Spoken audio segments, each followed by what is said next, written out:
কি ও বাউ, কি শুনতাছি? নেত্রী নাকি ভারতে আর নেতা নাকি খাটের থলে। তো ভিডিও দেখলাম একটা, এই যে দেখেন।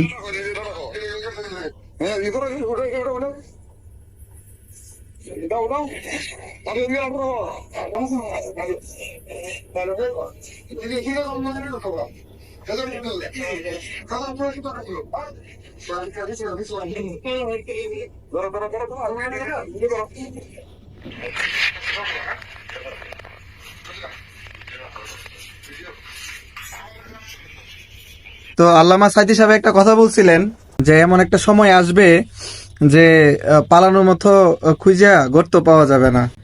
তো বর্তমানে যে স্বৈরাচার পালাইছে, সেই স্বৈরাচারের যে কর্মীগুলা ছিল বা স্বৈরাচারের যে ছোট ছোট ইঁদুরের বাচ্চাগুলা ছিল, তো ইঁদুরের বাচ্চাগুলা বের হইতেছে, লুকানোর মতো জায়গা পাইতেছে না। এই যে দেখেন খাটের নিচে, ওখানে সেখানে হ্যান ত্যান খুঁজে পাওয়া যাইতেছে।